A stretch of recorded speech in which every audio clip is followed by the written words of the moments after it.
Good morning students, we have been studying water softening methods, जिसमें हमने lime soda process पढ़ा है, zeolite process पढ़ा है और अब इस लेक्चर में हम आयन एक्सचेंज मेथड पढ़ेंगे। एक बार शुरू करने से पहले मैं आपको जियोलाइट प्रोसेस थोड़ा सा बता देती हूँ। जियोलाइट प्रोसेस में आपने क्या किया था, जियोलाइट क्या है, एक इनऑर्गेनिक पॉलीमर है जो कि सोडियम आयंस जिसके स्ट्रक्चर में होते हैं वो अपने सोडियम आयंस को वाटर में प्रेजेंट कैल्शियम मैग्नीशियम आयंस के साथ एक्सचेंज कर लेता है। इसके लिए आप प्रीवियस लेक्चर 6 में रेफ़र करिएगा, उसमें डिटेल में जियोलाइट प्रोसेस के बारे में दिया हुआ है। अब जियोलाइट प्रोसेस का ड्रॉबैक ये था कि जो पानी आपको मिलता है वो बेशक सॉफ्ट होता है, लेकिन उसके कारण उसमें बहुत सारे सोडियम आयंस होते हैं, जिससे दूसरा तरह की प्रॉब्लम्स जैसे कास्टिक एम्ब्रिटलमेंट और बॉयलर करोजन और इस तरह की प्रॉब्लम स्टार्ट हो जाती है।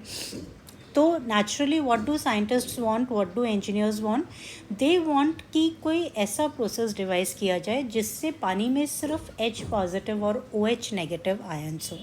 तो उसके लिए उन्होंने ये आयन एक्सचेंज प्रोसेस डिवाइस किया। इस आयन एक्सचेंज प्रोसेस में जियोलाइट प्रोसेस में तो जियोलाइट एक इनऑर्गेनिक पॉलीमर था, यहाँ पर हमने एक ऑर्गेनिक पॉलीमर लिया है और वो जो ऑर्गेनिक पॉलीमर है वो इस तरीके से डिज़ाइन किए गए हैं कि वो सिर्फ H पॉजिटिव या OH नेगेटिव आयंस दे देते हैं और सब तरह के पॉजिटिव या नेगेटिव आयंस ले लेते हैं। So let us define ion exchange process क्या है। It is defined as the reversible exchange of ions in structure of an ion exchanger to ions in solution. तो सोल्यूशन में कौन से आयंस प्रेजेंट है? सोल्यूशन में कैल्शियम मैग्नीशियम आयंस प्रेजेंट है।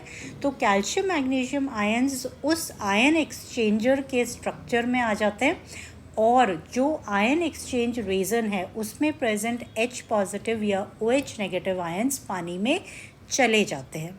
तो इस पर्पस के लिए हम जो रेजन्स यहाँ पे, क्योंकि आयंस का एक्सचेंज हो रहा है इसलिए हम इसे आयन एक्सचेंज प्रोसेस कहते हैं।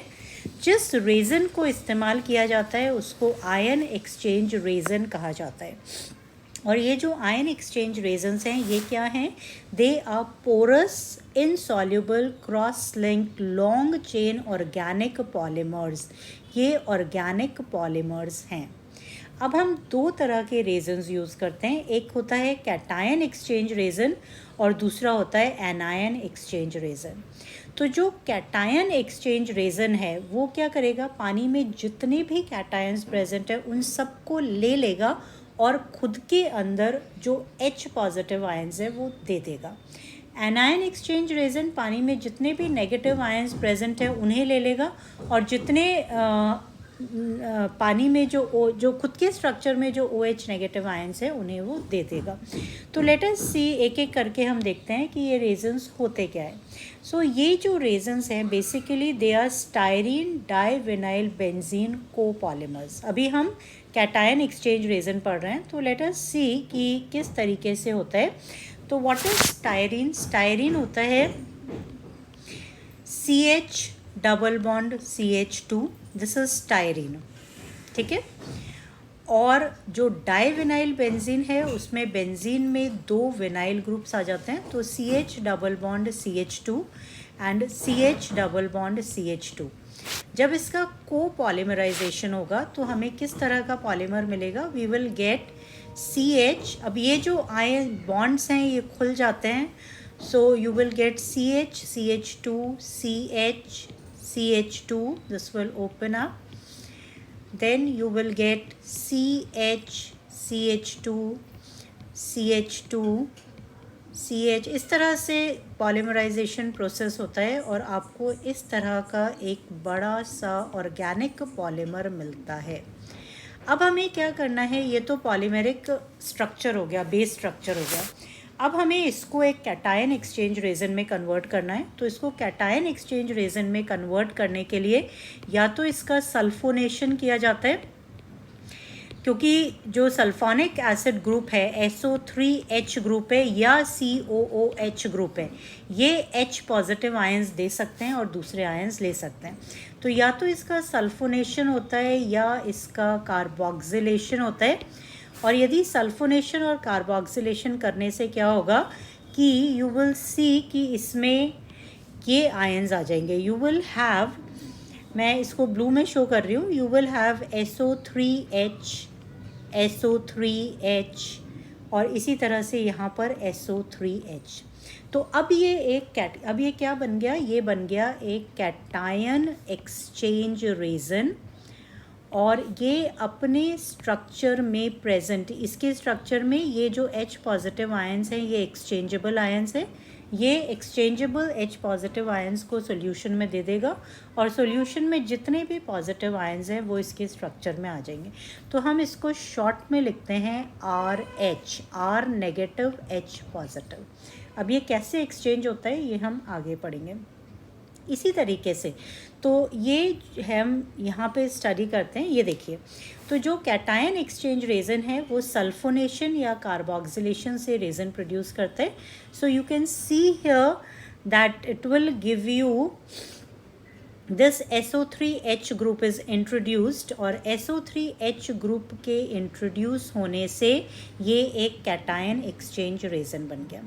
इसी तरीके से यदि आपको एनायन एक्सचेंज रेजन बनाना है तो उस केस में क्या होगा कि हमें यही जो हमने स्ट्रक्चर बनाया था, बेस स्ट्रक्चर, वो एज इट इज़ रहेगा. स्टायरीन डाइविनाइल बेंजीन का कोपॉलीमराइजेशन करेंगे. अब हमें इसमें एक ऐसा ग्रुप अटैच करना है जो कि OH आयंस दे सके और नेगेटिव आयंस ले सके.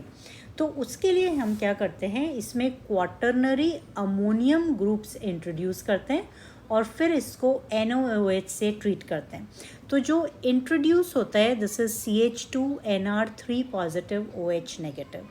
अब ये जो ग्रुप है this will give OH ions and this will take all the other negative ions. तो इसको जब हम जनरली रिप्रेजेंट करते हैं this is represented as R positive OH negative. और इसको मैंने आपको पहले बताया था this is represented as R negative H positive. ये R नेगेटिव जो है ये पूरा पॉलीमेरिक नेटवर्क रिप्रेजेंट कर रहा है और जो H पॉजिटिव है this is the exchangeable hydrogen ion और यहाँ पर R पॉजिटिव ये पूरा पॉलीमेरिक नेटवर्क डिनोट कर रहा है और OH नेगेटिव जो है वो एक्सचेंजेबल नेगेटिव आयन है, एनायन है. तो यहाँ पर एनायन एक्सचेंज होता है इसलिए इसको एनायन एक्सचेंज रेजन कहते हैं. यहाँ पे कैटायन एक्सचेंज होता है इसलिए इसको कैटायन एक्सचेंज रेजन कहते हैं. नाउ सी ऑल दिस जो मैंने पढ़ाया है वो यहीं पर है कि they exchange H positive ions in the structure to ions in solution. ये स्टायरीन डाइविनाइल बेंजीन कोपॉलीमर्स होते हैं. जब इनका सल्फोनेशन कार्बोक्सिलेशन किया जाता है तो ये हाइड्रोजन आयन देने में केपेबल हो जाते हैं.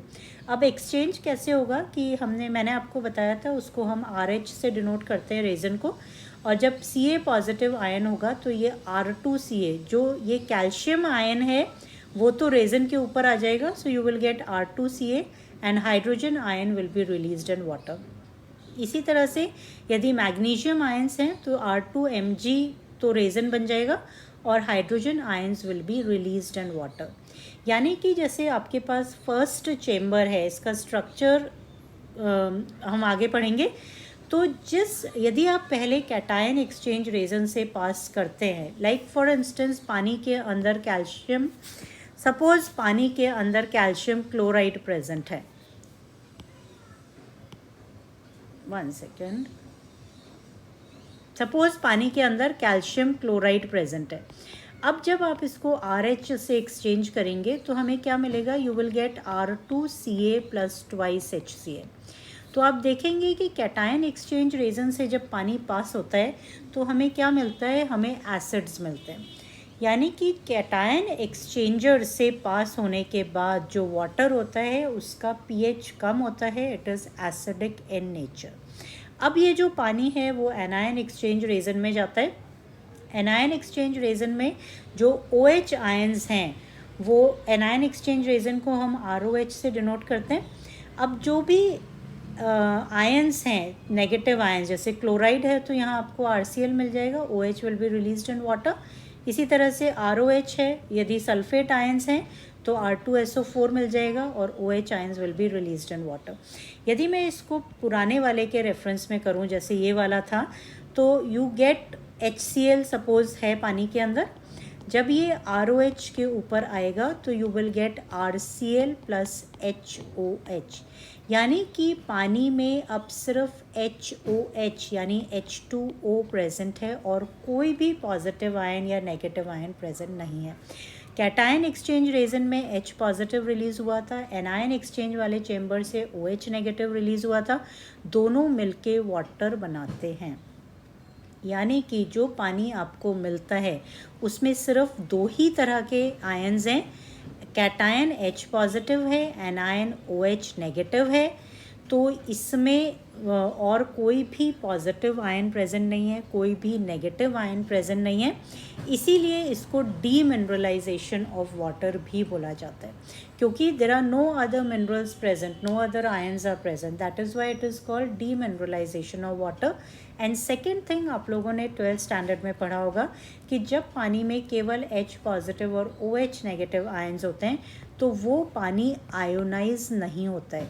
पानी को यदि मतलब बहुत बहुत कम उसका आयनाइजेशन होता है, वो आयोनाइज नहीं होता है, इसीलिए इस प्रोसेस को डी आयनाइजेशन ऑफ वाटर भी कहा जाता है। तो ये जो आयन एक्सचेंज प्रोसेस है वाटर सॉफ्टनिंग का, इसको डीमिनरलाइजेशन ऑफ वाटर कहते हैं। क्यों कहते हैं डीमिनरलाइजेशन? क्योंकि पानी में H पॉजिटिव OH नेगेटिव के अलावा कोई और आयन्स नहीं होते। दूसरा, इसको डी आयनाइजेशन इसलिए कहा जाता है कि जब खाली H पॉजिटिव OH नेगेटिव होते हैं तो पानी आयोनाइज नहीं होता है। सो this is called D ionised water also. Now let us see what is the experimental setup. This is the experimental setup. अब इसमें क्या हो रहा है कि दो चेम्बर्स हैं, एक में हमने कैटायन एक्सचेंज का बेड लगाया है। अब हार्ड वाटर अंदर आएगा, केमिकल रिएक्शंस होंगे, केमिकल रिएक्शंस होने से आपको यहाँ जो पानी मिलेगा, मैंने आपको पहले ही बताया था, it will have lower pH, क्योंकि उसमें एसिड्स प्रेजेंट होते हैं। ये हम पहले पढ़ चुके हैं कि जब एक्सचेंज होता है यहाँ पर तो क्या हो रहा है, एसिड्स बन रहे हैं। तो यदि यहाँ CaCl2 है तो HCl बनेगा, यदि यहाँ CaSO4 है तो यहाँ H2SO4 बनेगा। कहने का मतलब ये है कि जब कैटायन एक्सचेंज रीजन से पानी निकलता है तो उसमें बहुत सारे एसिड्स होते हैं, इसलिए उसका pH कम होता है। अब जब ये नेक्स्ट चेम्बर में जाएगा तो एनायंस एक्सचेंज हो जाएंगे। एनायंस एक्सचेंज होने के कारण जितने भी नेगेटिव आयंस हैं वो तो इस बेड पे रह जाएंगे और OH आयंस रिलीज़ हो जाएंगे। तो अब जो आपको पानी मिलेगा वो सॉफ्ट होगा और उसका pH 7 होगा, न्यूट्रल होगा, और उसमें H पॉजिटिव और OH नेगेटिव के अलावा कोई भी आयंस नहीं होंगे। अब क्या होगा कि जैसा हमने जियोलाइट प्रोसेस में किया था, ये बेड तो सॉलिड है, इसमें number of H positive ions fixed हैं, ये भी सॉलिड है, पोरस बेड है, इसमें OH आयंस फिक्स्ड हैं। तो एक टाइम ऐसा आएगा जब इसके सारे H पॉजिटिव आयंस निकल जाएंगे और ये फर्दर एक्सचेंज नहीं कर पाएगा, इसके सारे OH निकल जाएंगे, ये फर्दर एक्सचेंज नहीं कर पाएगा। उस केस में हम कहते हैं कि जो जियोलाइट बेड है वो एग्जॉस्ट हो चुका है, तो उसका रीजनरेशन किया जाता है। कैटायन एक्सचेंज रीजन को रीजनरेट करने के लिए we pass a solution of HCl और H2SO4। तो रिवर्स रिएक्शन होगा, R2Ca HCl और H2SO4 से रिएक्ट करके ये आपका कैटायन एक्सचेंज रीजन रीजनरेट हो गया और पानी के अंदर कैल्शियम सल्फेट या कैल्शियम क्लोराइड आएगा। इसी तरह से R2Mg है, यहाँ पे रिएक्शन होगा, once again your resin is regenerated और इस पानी के अंदर ये वाले आयंस आ जाते हैं और इसको हम वेस्ट कर देते हैं। और आप डायग्राम में देखिए, उसमें लिखा हुआ है टू सिंक। टू सिंक का मतलब है कि ये पानी वेस्ट कर दिया जाता है, ठीक है। इसी तरह से जब एनायन एक्सचेंज रेजन का रीजनरेशन करना है तो उसके लिए डाइल्यूट NaOH डालेंगे, वापस रिवर्स रिएक्शन होगा, R2SO4 will react with NaOH, you will get ROH which is your resin, regenerated resin, and this is wasted in the sink. इसी तरह से यदि RCl है तो उसमें NaCl वाटर में आएगा। तो this method is the best of all the 3 methods that you have studied. Y it is the best? क्योंकि ये सारे एनायंस और सारे कैटायंस रिमूव कर देता है, पानी में केवल H पॉजिटिव और OH नेगेटिव आयंस बचते हैं। जियोलाइट प्रोसेस को आप एसिडिक वाटर में यूज़ नहीं कर सकते थे, लेकिन आपने देखा यहाँ जब कैटायन एक्सचेंज रेजन से पानी निकलता है तो वो खुद एसिडिक होता है, तो यहाँ हम एसिडिक वाटर में भी यूज़ कर सकते हैं। यहाँ पे रेजिडुअल हार्डनेस बहुत कम रहती है, केवल 2 ppm, जबकि जियोलाइट में 10 से 15 ppm थी। तो ये इस मेथड के एडवांटेजेस हैं। अब इसका डिसएडवांटेज क्या है? पहली चीज़, ये बहुत महंगा है क्योंकि इसका रेजन और इसका इक्विपमेंट दोनों एक्सपेंसिव हैं। दूसरी चीज़, ये टर्बिड वाटर में एक्ट नहीं करता है क्योंकि जो टर्बिड, ये क्या है, पोरस रेजन है, तो जब टर्बिड वाटर पास करेंगे तो उसके जो पोर्स हैं वो क्लॉग हो जाएंगे, तो पानी पास नहीं हो पाएगा। जब पानी पास नहीं होगा तो आयन एक्सचेंज का प्रोसेस नहीं हो पाएगा। तो इसका केवल 2 लिमिटेशंस हैं, जबकि आप देखिए जियोलाइट प्रोसेस के ढेर सारे लिमिटेशंस थे, लाइम सोडा के ढेर सारे लिमिटेशंस थे। So this is all about ion exchange process, which is also called deionization और डीमिनरलाइजेशन ऑफ वाटर। आपसे ये क्वेश्चन पूछा जा सकता है कि आयन एक्सचेंज प्रोसेस को डीआयनाइजेशन एंड डीमिनरलाइजेशन क्यों कहते हैं, तो ये जवाब भी आपको आना चाहिए। सो this is the book that I have referred, this is the back cover of the book, these are the links for the book which I will provide in the description box. If you have any questions, please post in the comment box. So with this we finish off all the softening methods used to soften hard water. Thank you, students.